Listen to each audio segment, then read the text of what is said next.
السلام علیکم ورحمۃ اللہ وبرکاتہ۔ نحمدہ ونصلی علی رسولہ الکریم۔ دین سیکھنا یہ ہر مسلمان مرد اور عورت پر اتنا فرض ہے کہ کم سے کم وہ اپنی 24 گھنٹے کی زندگی اللہ کے حکم پیارے حبیب صلی اللہ علیہ وسلم کے طریقے کے مطابق گزار سکے۔ پھر اس کے بعد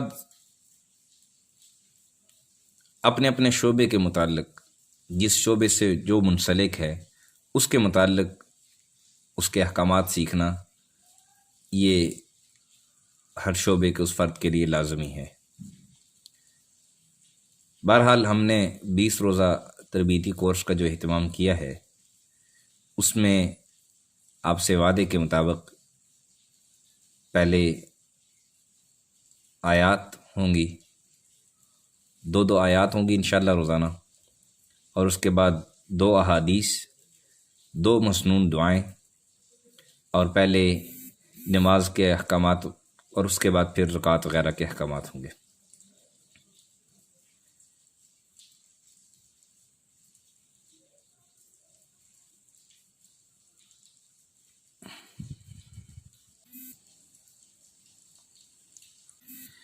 اور اس کے بعد پھر جو عام طور پر عوام میں بہت ساری غلطیاں مشہور ہوتی ہیں، غلط باتیں مشہور ہوتی ہیں، جس کو عام دین سمجھ بیٹھتی ہے، حالانکہ وہ دین نہیں ہوتا ہے،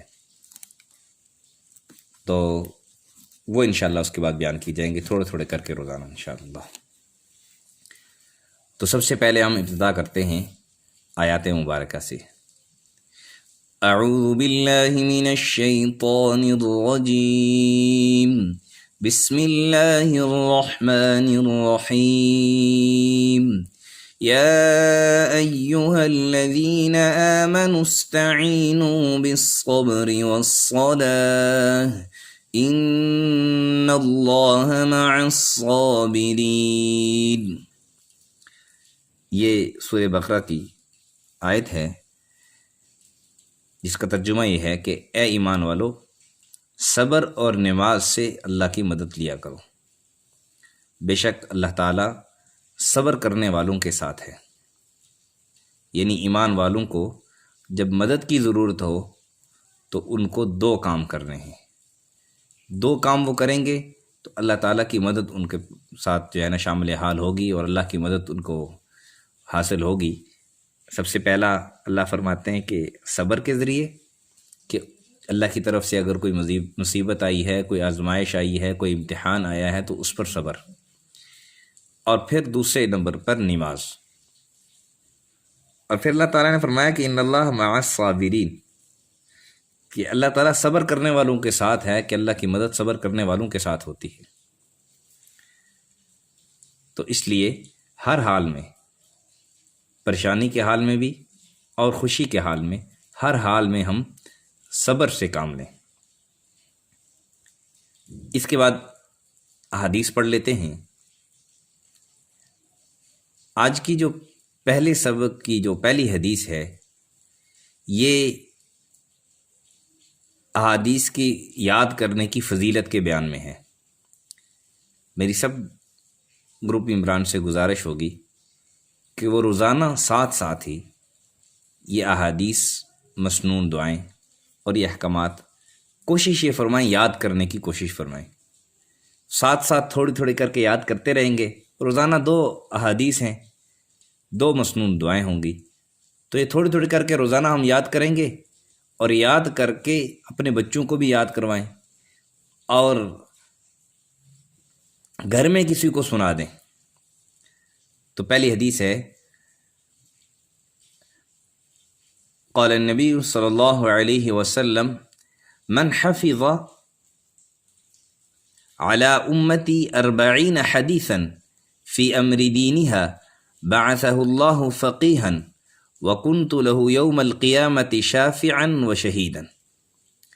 جس کا ترجمہ یہ ہے کہ میری امت میں جو شخص دین کے بارے میں 40 حدیثیں یاد کرے گا، اللہ تعالیٰ اس کو قیامت کے دن فقیہ عالم بنا کر اٹھائیں گے، اور میں قیامت کے دن اس کے لیے سفارش بھی کروں گا اور گواہی بھی دوں گا۔ یہ حدیث مشکات المصابیح کتاب العلم میں فصل ثالث کے اندر ہی موجود ہے۔ اور دوسری حدیث ہے، قال النبی صلی اللہ علیہ وسلم انما الاعمال بالنیات، انما الاعمال بالنیات، سارے عمل نیت سے ہیں، یعنی اچھی نیت سے اچھے اور بری نیت سے برے ہو جاتے ہیں۔ کوئی بھی عمل ہے، اگر آپ اس مثلا نماز ہے اچھی نیت سے پڑھیں گے تو بہت بڑھیا جو عبادت ہے، لیکن اگر اسی میں ہماری نیت دکھلاوے کی ہو جائے گی، ریاکاری کی ہو جائے گی، تو پھر یہی نماز اب نیک کام تھا لیکن ہم نے اس کے اندر دکھلاوا، تکبر، ریاض شامل کر دی، تو یہ ہمارے لیے باعث پکڑ بن جاتا ہے۔ یہ جو حدیث ہے یہ بخاری کتاب بدء الوحی باب کیف کان بدء الوحی میں یہ حدیث موجود ہے، بلکہ یوں سمجھے کہ پہلی حدیث ہے، یہ حدیث نمبر 1 ہے بخاری شریف کی۔ اس کے بعد مسنون دعائیں۔ تو سب سے پہلے جو دن کا ہم ابتدا کرتے ہیں، سو کر اٹھتے ہیں، وہاں سے ہم شروع کریں گے انشاءاللہ۔ تو پہلی دعا ہے آج ہماری سو کر اٹھنے کی دعا، یعنی جب سو کر اٹھیں تو یہ دعا پڑھیں، الحمد للہ الذی احیانا بعدما اماتنا والیہ النشور۔ ایک بار پھر سماعت فرما لیں، الحمد للہ الذی احیانا بعدما اماتنا والیہ النشور، جس کا ترجمہ یہ ہے سب تعریفیں اللہ ہی کے لیے ہیں جس نے ہمیں موت دے کر زندگی بخشی اور ہم کو اسی کی طرف اٹھ کر جانا ہے۔ یہ دعا بخاری شریف کتاب الدعوات کے اندر یہ دعا موجود ہے۔ اس میں پڑھنے میں ذرا اکثر عوام میں غلطی ہوتی ہے کہ وَإِلَيْهِ النَّشُورُ پڑھتے ہیں، نون پر زبر پڑھتے ہیں، وَإِلَيْهِ النُّشُورُ ہے، نون پر پیش ہے۔ دوسری مسنون دعا، ظاہر ہے کہ آدمی جب سو کر اٹھتا ہے تو اٹھ کر پھر وہ اپنی پاکی حاصل کرتا ہے، تو پاکی حاصل کرنے کے لیے ظاہر ہے کہ وہ بیت الخلاء کا استعمال کرتا ہے، بیت الخلاء جاتا ہے۔ تو بیت الخلاء میں جانے سے پہلے کی دعا، پہلے بسم اللہ کہیں اور پھر اس کے بعد یہ دعا پڑھیں، اللہم انی اعوذ بک من الخبث والخبائث، اللہم انی اعوذ بک من الخبث والخبائث۔ یہ دعا بھی بخاری شریف کتاب الدعوات کے اندر یہ موجود ہے۔ اس کا ترجمہ یہ ہے کہ اے اللہ، میں تیری پناہ چاہتا ہوں خبیث یعنی ناپاک جنوں سے، مرد ہوں یا وہ عورت ہوں۔ اس کے بعد اگلا نمبر آتا ہے مسائل کا۔ تو مسائل میں ہم سب سے پہلے نماز وغیرہ کے مسائل سے ابتدا کریں گے، پاکی وغیرہ کے مسائل سے، یہ مسائل پہلے پڑھیں گے اور پھر اس کے بعد انشاءاللہ ہم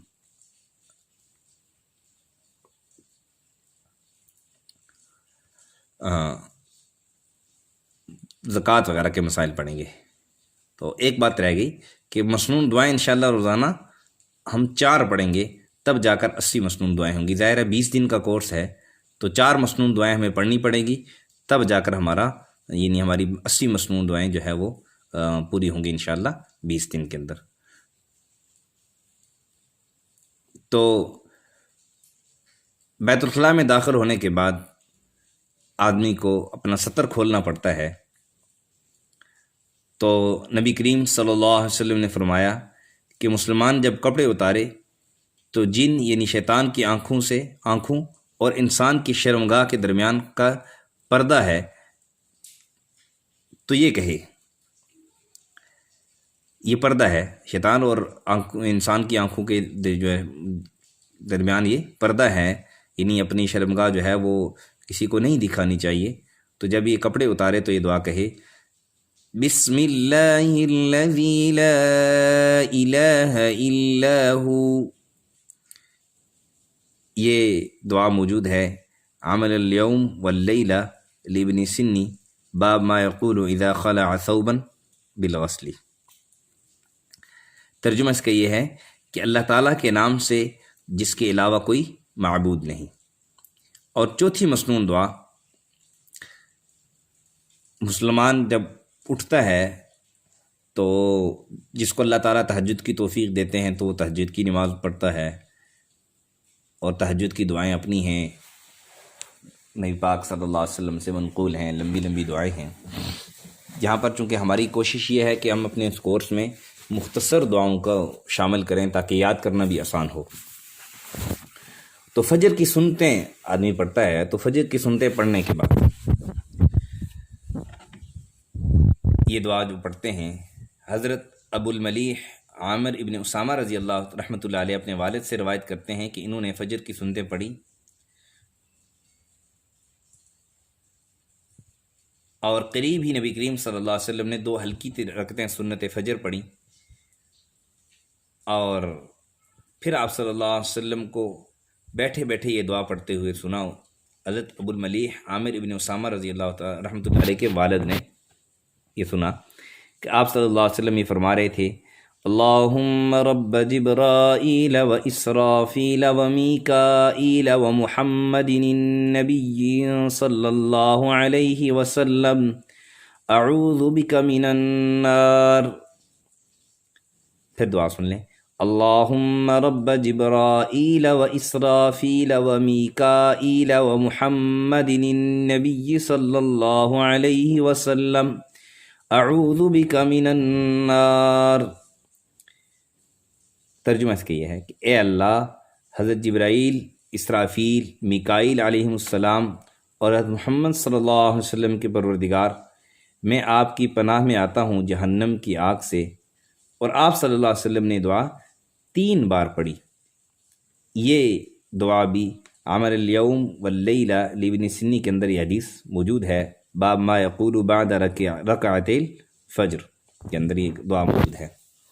تو اس طرح ہماری 4 مسنون دعائیں ہو گئیں، 2 احادیث اور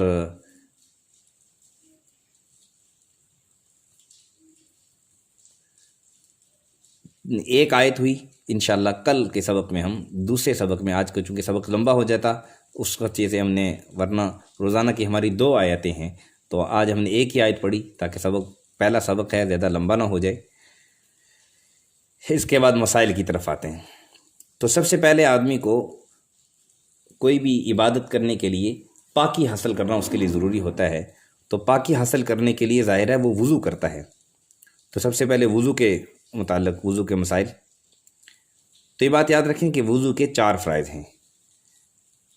سب سے پہلا منہ دھونا، یعنی پورا منہ دھونا، سر کے بالوں سے لے کر ٹھوڑی کے نیچے تک، ایک کان کی لو سے لے کر دوسرے کان کی لو تک، یہ پورا منہ ایسے دھونا کہ ایک بال برابر جگہ بھی خشک نہ رہے۔ دوسرا، دونوں ہاتھ کوہنیوں سمیت دھونا۔ تیسرا فرض ہے چوتھائی سر کا مسح کرنا، اور چوتھا فرض یہ ہے کہ دونوں پاؤں ٹخنوں سمیت دھونا۔ یہ بات یاد رکھیں کہ بعض مسنون دعاؤں کے الفاظ کے انتخاب میں مشہور الفاظ اور عبارات کے بجائے ہم نے ان الفاظ کا چناؤ کیا ہے جو کہ ہمیں مستند اور معتبر کتابوں سے مل سکے ہیں۔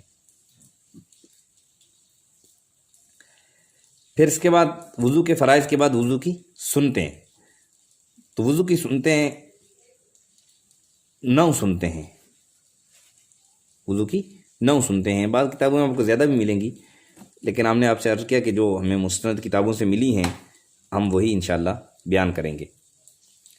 تو سب سے پہلے وضو کی سنتوں میں نیت کرنا، دوسرا ابتدا میں بسم اللہ الرحمن الرحیم پڑھنا، تیسرا دونوں ہاتھ کلائیوں تک دھونا، اور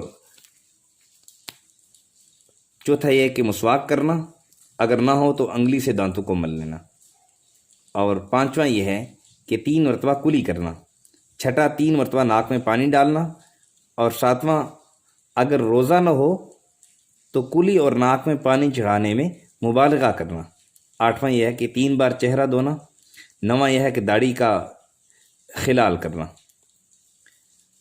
آگے باقی جو ہے نا اس کی وضو کے مسائل جو ہے وہ انشاءاللہ ہم سبق نمبر 2 میں پڑھیں گے۔ اب باری آتی ہے زکوٰۃ وغیرہ کے مسائل کی۔ تو سب سے پہلے ہم زکوٰۃ کی حقیقت سمجھیں گے اور اس کا حکم سمجھیں گے کہ اپنے مال کا ایک مخصوص حصہ یعنی 2.5% کسی مسلمان مستحق غیر ہاشمی کو خالصتاً اللہ کی رضا کے لیے مالک بنا کر اپنا مفاد کلیہ اس سے منقطع کر کے زکوٰۃ دینا ہے، اس کو کہتے ہیں زکوٰۃ۔ زکوٰۃ ارکان اسلام میں سے ایک بنیادی رکن اور شریعت محمدی صلی اللہ علیہ وسلم کا محکم فریضہ ہے، اور اس کا منکر باجماع امت کافر اور ادا نہ کرنے والا گناہ گار ہوتا ہے۔ یعنی اگر ایک آدمی زکوٰۃ کی فرضیت کا انکار کرے گا کہ زکوٰۃ فرض ہی نہیں ہے تو پھر یہ دین اسلام سے خارج سمجھا جائے گا۔ ہاں، ایک آدمی نہیں ادا کرتا زکوٰۃ تو وہ آدمی پھر گناہ گار سمجھا جائے گا، آپ اس کو کافر نہیں کہہ سکتے۔ ویسے ایک بات عرض کر دوں کہ کسی پر کفر کا فتویٰ لگانے سے پہلے 1000 دفعہ سوچنا چاہیے، یہ کوئی آسان بات نہیں ہے اور کوئی کھیل نہیں ہے۔ زکوٰۃ ادا نہ کرنے والے پر قرآن و حدیث میں سخت وعیدیں آئی ہیں۔ چنانچہ صحیح بخاری میں ہے کہ جو بندہ فرض زکوٰۃ ادا کیے بغیر مال سمیٹنے میں مشغول ہے، وہ در حقیقت اژدہا پال رہا ہے جو قیامت کے دن گلے کا توق بن کر اسے ڈھستا رہے گا۔ پھر زکوٰۃ فرض ہونے کے لیے 11 شرائط ہیں کہ آدمی پر زکوٰۃ کب فرض ہوتی ہے، اس کے لیے 11 شرائط ہیں۔ یہ 11 شرائط جس کے اندر موجود ہوں تو اس پر زکوٰۃ فرض ہوگی۔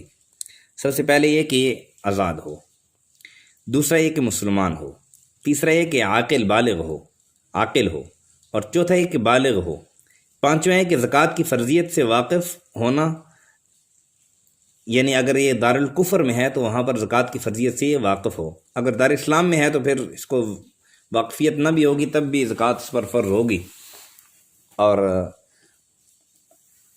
ناواقفیت کا گناہ الگ ملے گا اگر زکوٰۃ ادا نہیں کرے گا، یعنی نہ سیکھنے کا گناہ الگ ملے گا اور زکوٰۃ ادا نہ کرنے کا گناہ الگ ملے گا۔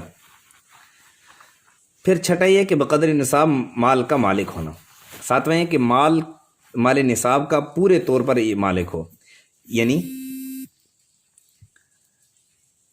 ملکیت اور قبضہ دونوں اس کو حاصل ہوں، یعنی مال کا مالک بھی ہو اور وہ مال اس کے پاس موجود بھی ہو، قبضہ بھی ہو، اس کے قبضے میں بھی ہو۔ اور 8ویں شرط یہ ہے کہ مال نصاب کا حاجات اصلیہ سے فارغ یعنی زائد ہونا، جو اس کی حاجات اصلیہ ہیں، جو اس کی اپنی حاجات ہیں، جو اس کی حاجاتی ضروریاں ہیں، جو اس کے استعمال کی ہیں، یعنی ان سے فارغ ہو، یعنی استعمال کی چیز میں زکوٰۃ نہیں ہے۔ لیکن اگر سونا وغیرہ ہے تو اس میں پھر زکوٰۃ ہوگی، انشاءاللہ آگے تفصیل سے اس کی بات آئے گی۔ اور 9ویں شرط یہ ہے کہ مال نصاب کا دین یعنی قرض سے فارغ ہونا۔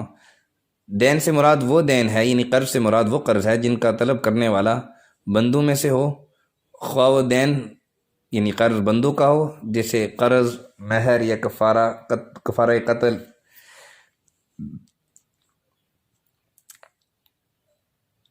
یا اللہ کا فرض ہو جیسے زکوٰۃ، خراج وغیرہ۔ البتہ وہ قرض جس کا طلب کرنے والا بندہ نہ ہو، وہ قرض مانے زکوٰۃ نہیں۔ اور 10ویں شرط یہ ہے کہ مال نصاب کا حقیقتاً یا حکماً یعنی بڑھنے والا ہو۔ حقیقی بڑھنے والے کا مطلب یہ ہے کہ توالت، تناسل یا تجارت کے ذریعے بڑھ سکتا ہو، یہ مال نصاب ہے۔ یا تقدیری یعنی بڑھنے کا مطلب یہ ہے کہ مال کے بڑھانے پر قادر ہو، اس طور پر کہ مال کے اس کے یا اس کے نائب کے قبضے میں ہونا، یعنی مال وہی اوپر جو شرط گزری، جیسے 7ویں نمبر شرط گزری ہے کہ مال کا یہ مالک بھی ہو اور مال اس کے قبضے میں بھی ہو۔ اور 11ویں نمبر شرط یہ ہے کہ مال پر سال گزر جائے، یعنی صاحب نصاب ہوا اور اس پر سال گزر گیا تو اب پھر یہ زکوٰۃ ادا کرے گا۔ اور اس کے بعد مال زکوٰۃ پر ملک تام ہونا ضروری ہے، یعنی ملک اور قبضہ دونوں پائے جائیں۔ ملک اور قبضہ یہ دونوں پائے جائیں، یعنی اگر ملکیت ہو اور قبضہ نہ ہو، جیسے عورت کا مہر قبضے سے پہلے، یا قبضہ ہو اور ملک نہ ہو جیسے مقروض کی ملکیت، تو اس پر زکوٰۃ واجب نہیں ہے۔ اور شرط ادائیگی زکوٰۃ، یعنی زکوٰۃ کا ادا کرنے کی جو ادائیگی کی شرط ہے کہ زکوٰۃ دیتے وقت یا زکوٰۃ کا مال اپنے مال سے علیحدہ کرتے وقت زکوٰۃ دینے کی نیت کرے، یا زکوٰۃ دیتے وقت اپنی یعنی زکوٰۃ کی نیت کرے کہ یہ زکوٰۃ کا مال ہے، تب یہ زکوٰۃ ادا ہوگی۔ ایک آدمی نے پہلے کسی کو پیسے دیے کچھ، بعد میں کہا جی چلو وہ زکوٰۃ ہوگی، تو ایسا نہیں ہوگا۔ زکوٰۃ دیتے وقت جو ہے وہ اس کی شرط یعنی نیت کرنا یہ ضروری ہے۔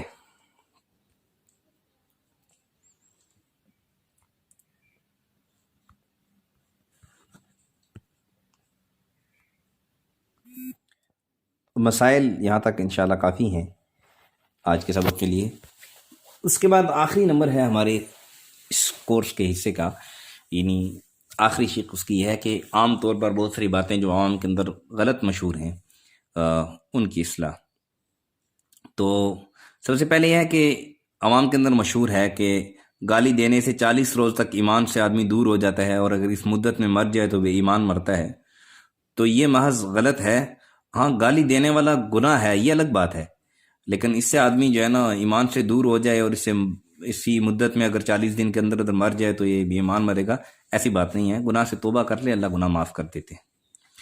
دوسری بات، عوام الناس میں یہ مشہور ہے کہ ممانی اور چچی اور ستیلی ساس سے نکاح کرنے کو جائز نہیں سمجھتے، سو یہ اعتقاد باطل ہے۔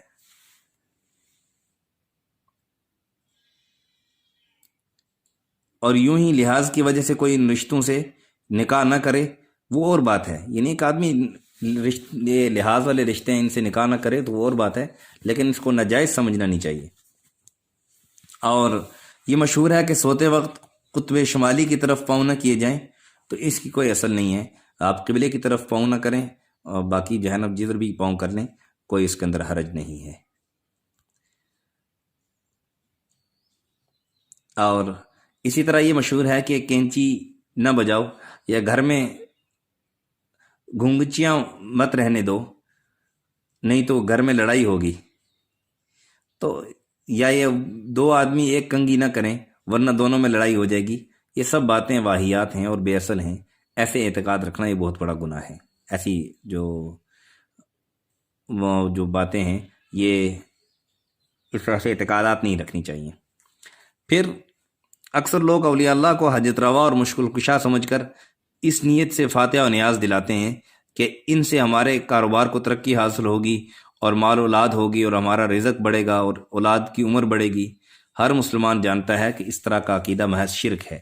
تمام قرآن مجید اس عقیدے کے ابتدال سے یعنی تردید سے بھرا ہوا ہے کہ کام حاجت روا جو ہے وہ اللہ کی ذات ہے، مشکل کشا اللہ کی ذات ہے۔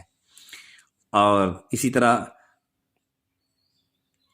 تعویذوں کی مؤثریت کے بابت میں یہ بارے میں بہت سارے لوگوں کے بہت سارے جو اعتقاد میں بہت غلو ہے، جو کہ مذاق ہے اور توحید کے بالکل خلاف ہے، کہ بعض لوگ تعویذ ہی کوئی اصل سمجھنے لگتے ہیں۔